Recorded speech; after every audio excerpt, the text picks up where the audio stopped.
Hello everyone दोस्तों, फिर से एक नई वीडियो के साथ मैं हूं आपका होस्ट फारूक मसीह और अपने चैनल द जर्नी सीकर्स पे आप सबको खुश आमदीद कहता हूं।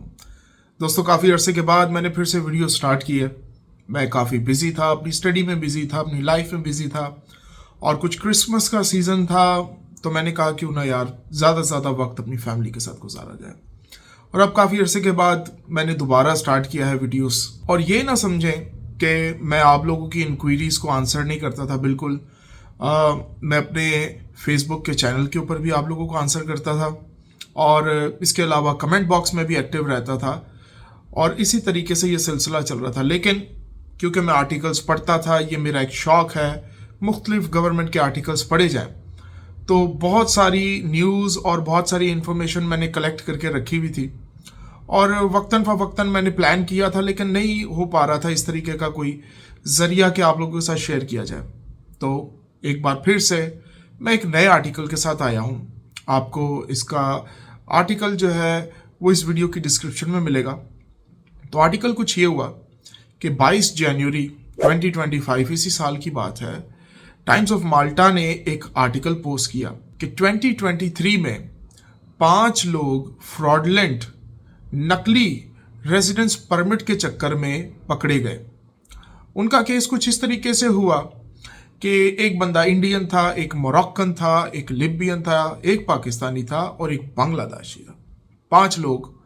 उनके आईडी माल्टा में जब डॉक्यूमेंट्स गए तो पता चला जी वो नकली हैं। अब हुआ ये कि ज़्यादातर ऐसे स्कैम्स उनके साथ होते हैं जिनके साथ ऑलरेडी एक स्कैम हो चुका होता है।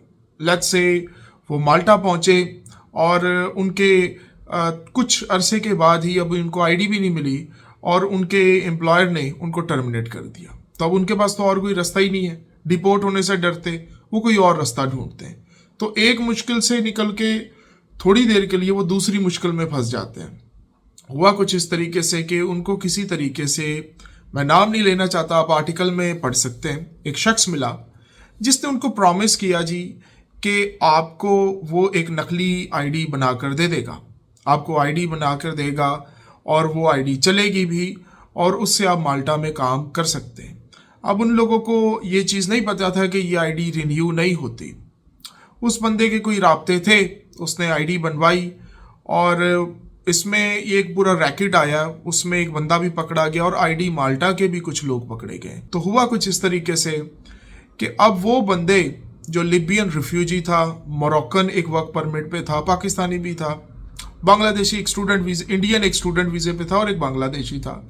अब इनके साथ ऑलरेडी ऐसी प्रॉब्लम्स हो चुकी थी। आपको पता है पिछले साल बहुत से लोगों के रिन्यूअल्स नहीं हो रहे थे माल्टा में और अभी भी नहीं हो रहे। टैक्सी वालों के नहीं होते, मुश्किल हो रही है।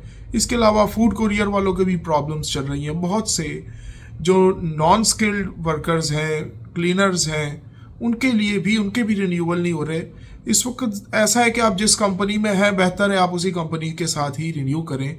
आप कंपनी चेंज करते हैं तो आपके लिए परेशानी होती है। तो come to the point, story ये है कि जो लोगों ने जब रिन्यू करवाने गए 6 महीने के बाद, 3 महीने के बाद अपने एम्प्लॉयर के साथ उनकी नहीं बनाई, उन्होंने कहा जी हम लोग कोई और काम ढूंढ लें, तो उनको आगे से आईडी माल्टा वालों ने पकड़ लिया कि आप तो नकली आईडी यहाँ पर लेकर आ गए। अब जो नकली आईडी लेकर आता है वो तो डिपोर्टेशन के पास आ जाता है ना।